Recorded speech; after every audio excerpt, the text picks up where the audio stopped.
18 students from Ohio University spent 24 days studying media, society, and governance in Zambia through the Institute for International Journalism. 18 perspectives bring together one story. 5, 4, 3, 2, 1, 20.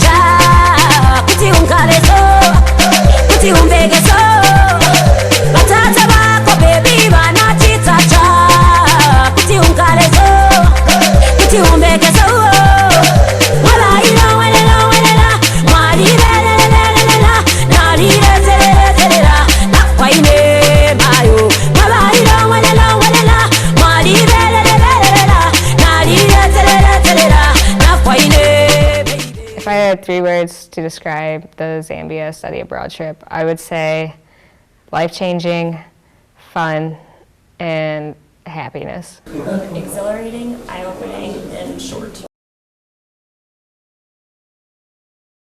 Smelly, self-discovery, and humbling. Busy, inspiring, and hospitable. So much better than I thought it was going to be. It was one of the craziest things I've ever done. Literally, that was the best experience of my life. I would do it a million times again, and anybody who's thinking about doing it should completely do it. I am teaching them, and I am also learning something from them. Like you people, I'm here demonstrating these dances to you, but also I'm getting something from you.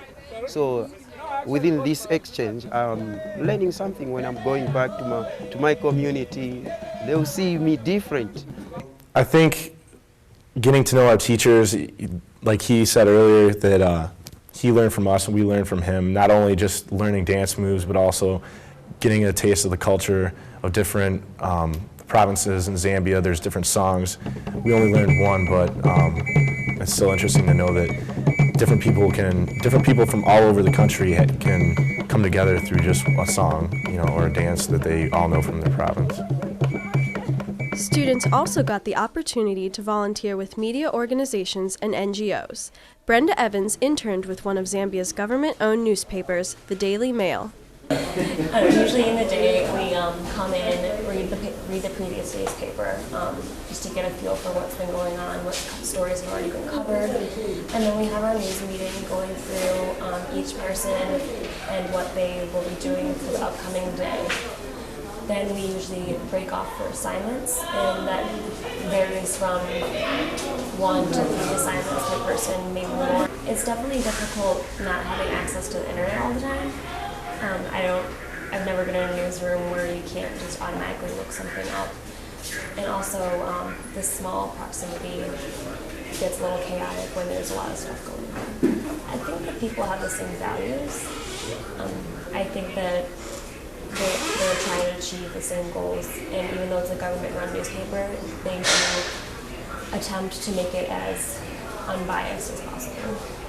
While some students reported for news outlets, others dedicated their time and talents working for strategic communication agencies. 3 students worked at Young and Rubicon, an international advertising agency. The team worked on a proposal for U.S. aid promoting safe motherhood for pregnant women and new mothers. When we first got the project, we were really excited to have something to do, so we sat down and we brainstormed and came up with all these ideas, kind of thought we were really on the right track.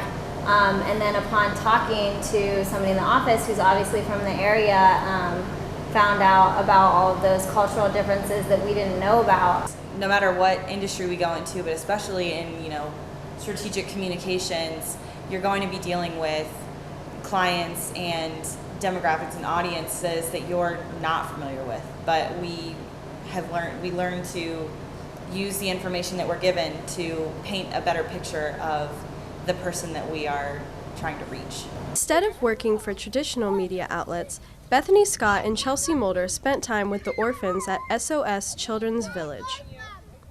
What I've realized at SOS Children's Village is it's just independent housing, so it doesn't even feel like an orphanage, because within the home they call each other like brother and sister, they call their mom, they have their own rules to abide by in the house. They're very behaved. Like the babies will be on their own all day, just doing whatever they want, walking down the steps, going over anything. I think in America we tend to baby the children and tend to watch them with every step, but all the kids are on their own.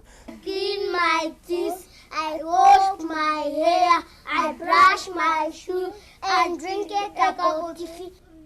I don't know really if the kids even like realize that they're orphans, whereas I feel like in an orphanage there's kind of like a stigma, like like every day, like waking up that you are an orphan, but here it's like more family based, and I think this facility is really nice. So.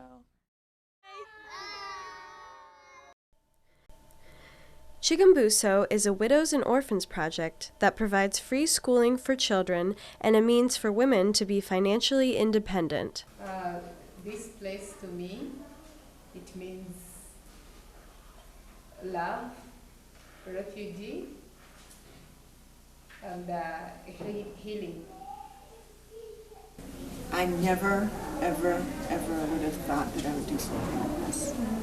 I'm not as courageous as people think I am, but when you feel like in your heart there's somebody or something that needs doing, I think if you just step out, you'll find out that there's a lot of other people ready and waiting to help. You know, many of these widows have been completely stigmatized, treated as dogs, treated worse than dogs, as dirt, and not even spoken to. And they've come to Chigumbuso and have found a new life. And these same people who treated them like dogs now eat out of their dishes because they have food. And one widow in particular, Anastasia, said to me, Mama, you know, selfishness is just another form of poverty. And every day I learn from them. I feel very well. When I saw the visitors here in Chigumbuso, I feel good because I am not staying with anger. I am eating. Every day I saw some bags, some bracelets. I eat. I support my family because my family, one of my family, I've got 5 children. She is HIV positive. Yes, I support with her. Really the saddest part about like kind of forming an emotional connection with the children and especially with Darius was kind of like the prevalence of HIV/AIDS. Just to be like holding a child who has this like life-altering condition, it really kind of puts our struggles into perspective. I think I've noticed that like the family, a lot of times during the day, like they're not as like in environments that are as safe, like their children are, and instead of being able to be like home with them all the time, their kids are home alone, and as a result, like accidents happen all the time with little kids, and it's just, I don't know, it's just sad that like you can be doing like 1 minute babysitting and doing something you love with the people you love, and then like one of the widows gets word that her daughter, you know, gets hit by a car in the morning, and nobody seems shocked because it's such a common occurrence that like everybody just keeps going on with their regular daily things because it happens all the time. And I can't imagine like losing a kid or a friend or a sibling so easily, and it's just really upsetting. It's just you wonder how you got lucky. You wonder how you got to be the person that gets to be born in an easier place to live.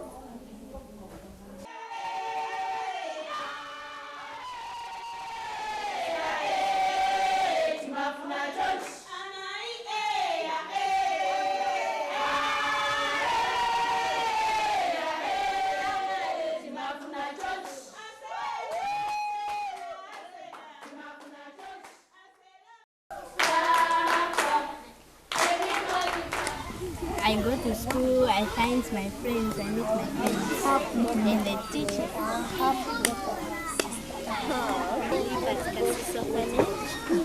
I'm 11 years old.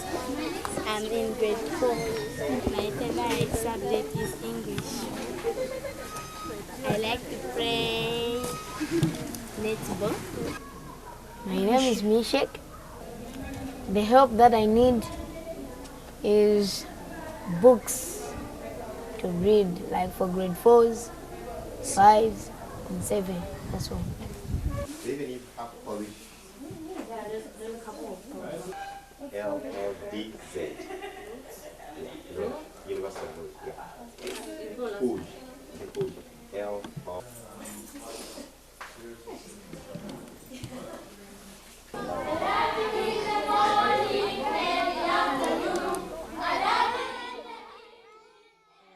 The first thing that really struck me about the orphanage was the overwhelming population of children.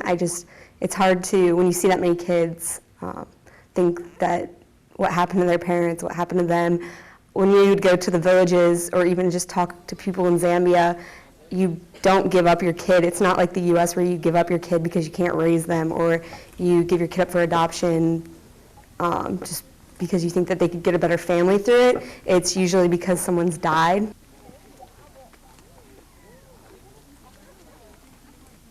Some of the children took us in pairs and showed us around where they live, and as we toured, we got to see, the huts and some of the structures that they lived in. But one of the most different things that I noticed was when we got to the chief's area that he lived in, his home was more steel. It had a roof over it and television and a satellite dish. So it was just interesting to see how different in just even a small village, the disparity between two different groups of people.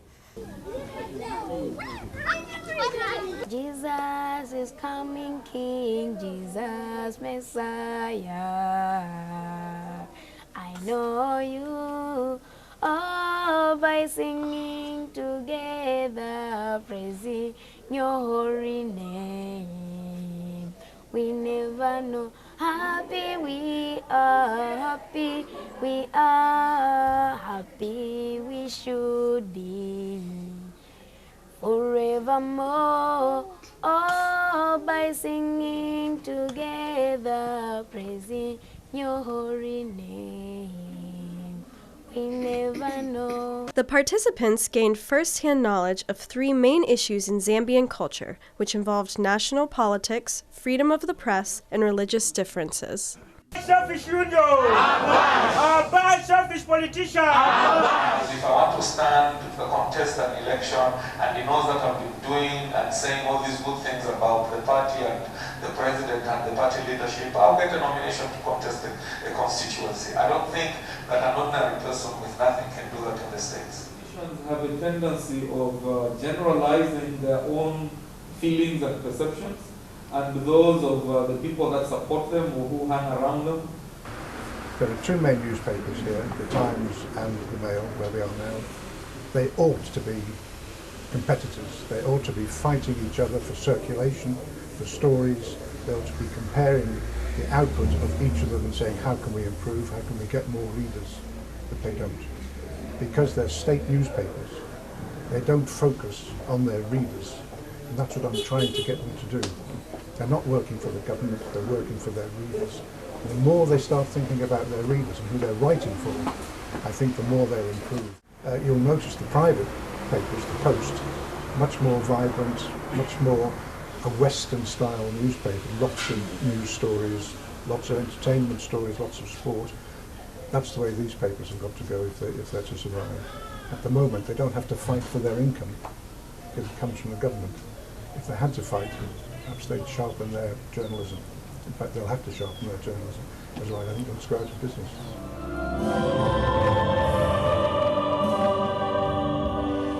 In our conduct as national leaders, in our life as a nation, we will be guided by Christian values and principles.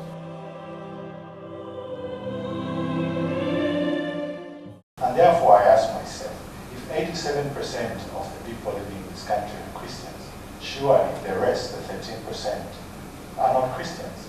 And therefore, if we publicly declare that this country will be a Christian nation, what does that say to the people who are not Christians? If I am a Muslim and it states that 1% of the population is Muslim, how do I feel? We are proud to be Muslims, and we are proud that we are able to practice Islam in a Christian nation. which unfortunately nowadays, if you see, then Muslims are not able to do so in a Muslim nation. Here we are grateful that our government doesn't interfere with us, and we are free to express our religion in whatever way we want.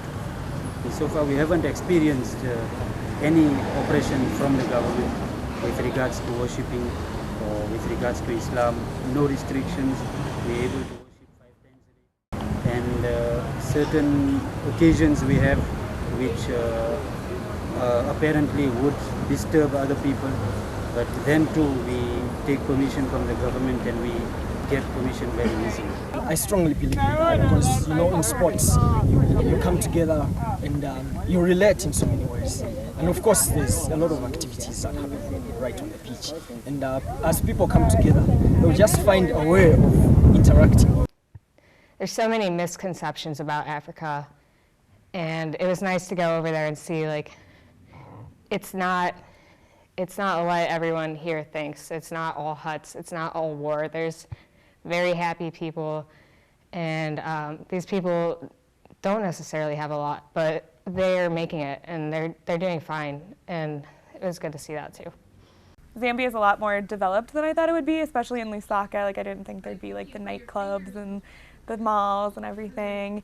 When we were there, we could drive 10 minutes and you can go from being at a shopping mall that was comparable to any outdoor shopping mall in the US to a market where people are selling their food in mud, in grime. Just that view alone, looking down and seeing, you know, hundreds of people all selling goods to make a living in such a small area, and know that this is what they do every day in the trash on the ground, in the dirt, but that's how they make their living, was truly something that changed my perspective of how countries in Africa are in general, let alone Zambia. Every day, you're selling every day market. Levi Patrick Mwanawasa there, you give him place nicely. That's why I ran away like a doctor. My biggest cultural shock when we arrived in Zambia was we went to the Soweto market. There was just mud everywhere, kids walking around barefoot with distended bellies, and women sitting on the ground trying to sell whatever goods they had. We had been in really nice places up until that point, and so when we got off of the bus into that market, it finally hit me that I was really in Africa. A lot of the big experiences we've had, visiting orphanages, visiting Chikumbuso, have been both at the same time encouraging and discouraging. Seeing something like that, seeing poverty at such a huge level, seeing people who are really happy despite the things that are around them, can sometimes be discouraging because you want to help so bad, but you feel like, what can I possibly do? I'm such a small person. Having coming back to the States, you realize how trivial a lot of your problems are compared to other people in the world. You know, internet over there, it was a luxury. It was something that we complained about all the time, but you realize that not everyone has the internet, or not everyone has TV even. It really puts into perspective how lucky we really do have it over here. Most of the things we have are the same. Maybe you guys are more advanced in technology and all that, but we circle around the same thing. I know that eventually Zambia will be a little bit like America, not exactly, but a little bit like America as well.